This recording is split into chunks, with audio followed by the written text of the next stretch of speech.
Our cases of family violence are on the rise in Singapore. Last year, the family court saw about 3,200 cases, and in 1995's in comparison, the numbers were just shy of 1,000. So to tackle the growing problem, the newly established Family Justice Committee has made a series of recommendations. For instance, teachers who are trained on the spot to spot the telltale signs of abuse and stronger support for survivors and abusers within the community, and a more integrated and coordinated system to address family issues.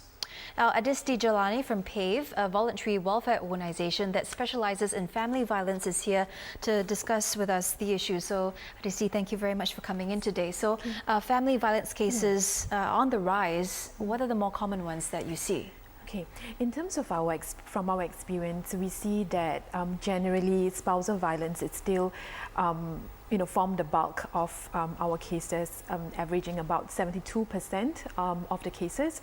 Yet at the same time, I think we are also seeing the emerging trends of, parents, middle-aged parents actually abusing their teenage children or their adult children, and vice versa, where the children use violence against their parents as well. So do we know why exactly the numbers have more than tripled in the last 18 years? I suppose, there could be many explanations for that. I mean, for one, we would want to say that perhaps there are a lot more cases that have surfaced. But over the years, I think as on the whole, I think Singapore, we have gone on quite far in terms of educating, reaching out to people, increasing the awareness about family violence. So possibly it's a combination of things as well. So how does your organization PAVE come in when cases are referred to you? Perhaps give us an example. Right. PAVE, as an organization, I think we do a whole range of services. One of the things that we do is really looking at the remedial services, where families or survivors actually come forward to seek help from us. And we see different groups. I think one being the survivors, right, where we work with them to empower them to make choices and make decisions about their safety. More importantly, we also work with the persons who abuse, because they are key to working with us to end the violence and also find other healthy means of relating to the people in the family. Apart from that, PAVE also is in fact the first and one of the agencies that has a video link facility to the court, where people can actually come forward to seek help and apply for a personal protection order in the community instead of going to the court.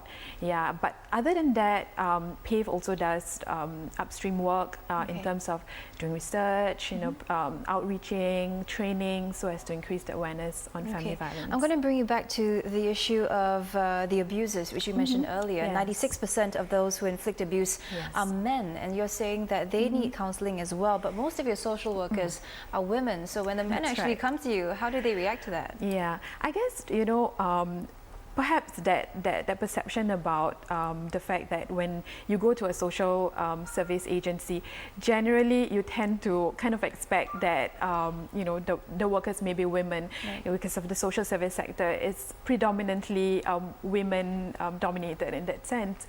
And we did a little study recently.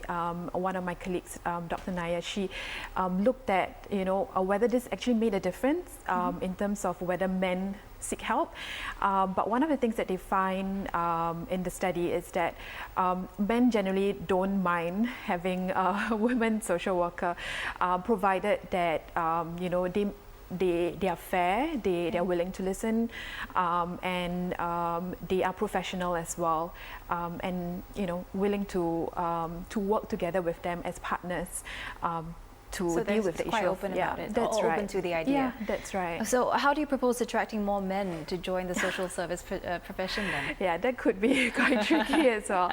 I guess it's a natural preference as well. I think over the years, when we see the social service industry begin to put itself out there more so as a profession, instead of being misconstrued as volunteer Voluntary work. Yeah, you know, so there's a lot more professionalization in this sector.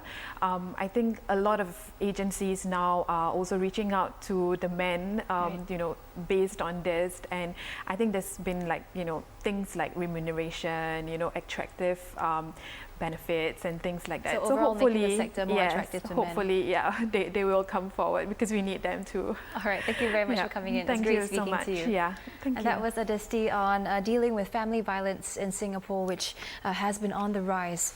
Also to come on.